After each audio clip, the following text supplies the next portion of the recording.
Hey, it's Jabbo. Welcome to BrickTsar. If I had a Taylor Swift shirt, I would wear it now. This is I'll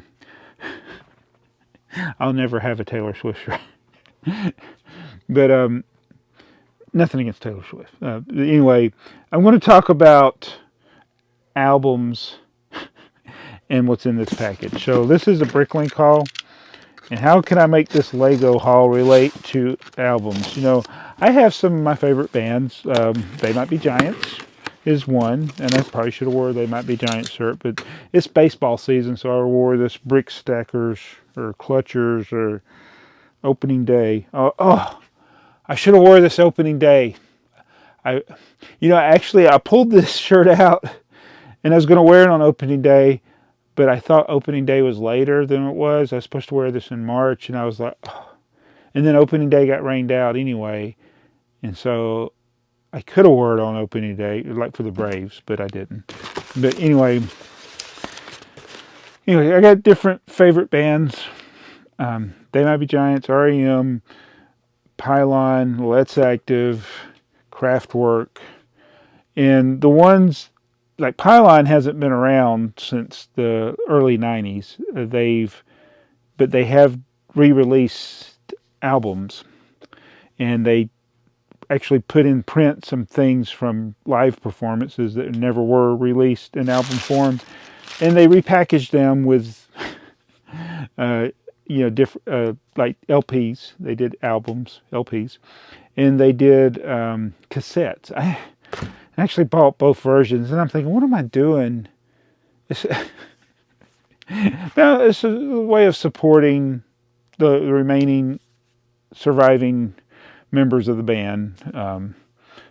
So anyway, this haul will be some of the usual stuff, but then we're going to talk about how am I going to relate this, because like the Taylor Swift connection is Taylor Swift and many other. I mean, this is not a knock on them, but the same album, 4 different covers, and then you could put the covers together and make an image. And it's like, why do we do it?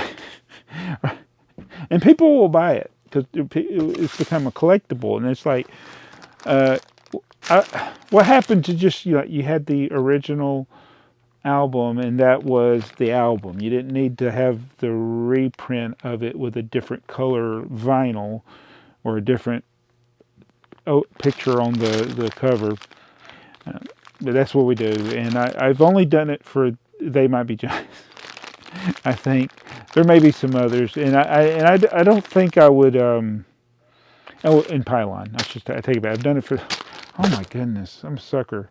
No, but I guess like if you like the creators of those bands or whatever, the musicians, then you can support them that way. But I'm also apparently supporting a multi-billion-dollar corporation. So these are more tipper truck wheels.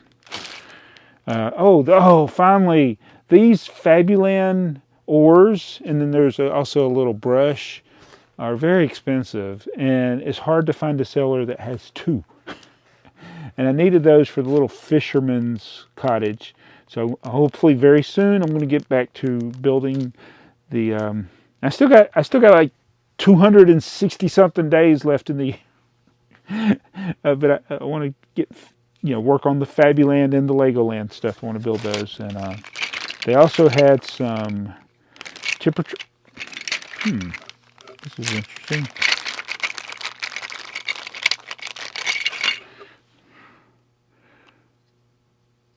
Some reason it's a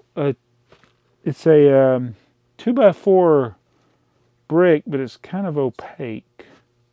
That's interesting. And here's this 2x4 brick is a wheel holder that's missing the things. I didn't order these, so apparently this is somebody, I don't know. Oh, these are, yeah, and there's another one, another 2x4 wheel holder without the holders of the wheels. But tipper buckets, more tipper buckets, a tipper truck, and the tipper train set. This is set 686. I've bought a few of these to get those. And some paper. But so I went to the store for the tipper parts. That's what I do. But as I mentioned in a previous video, I also like to shop around in the store. And I love my European sellers because they have access to a lot of things that we never had probably over here in the States. Oh yeah, there's the instructions for those sets. So 686 and then the 612 version of the tipper truck. But this was what I got.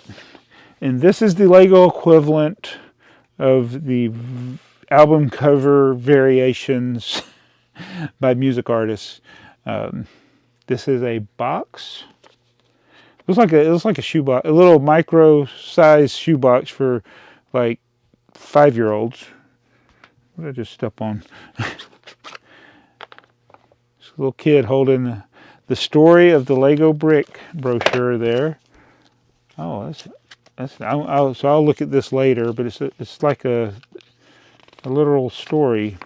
It's in the medium-sized catalog size there, but history of the Lego brick, and it's just a box of 6 red 2x4 bricks. Lego has reissued the 6 red 2x4 bricks in so many different ways. I got a book over there that's got 6 of them. I've had 2 different people from Europe send me gifts that were the little 6-packs that you get at the Lego house. One with the plastic bag, and now I got one with the paper bags. And I'm sure there's others that I have, and no telling how many they made. They've also made single packs of the 2x4 brick. I'm like, it's just the 2x4 brick. And yes, it's the iconic, the red 2x4 brick in particular. That's why you see a red 2x4 brick in the giant one in the Lego stores, because that's what you think of, the red brick. And so I just bought a big box. Is there anything under all this? Why is it so big?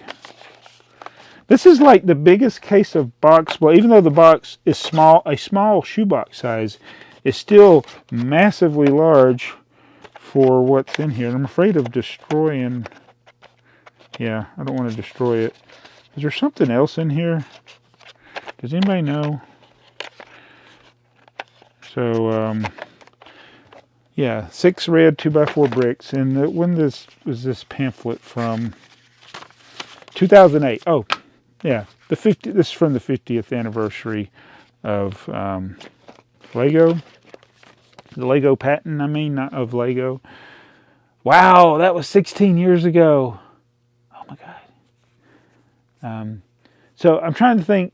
I think 2007 is the beginning of a new era in Lego, but 2008 sounds good because it's the 50th anniversary. But yeah, 2007 I think is the modern era, or the Jamie Berard era of Lego. Changed Lego forever.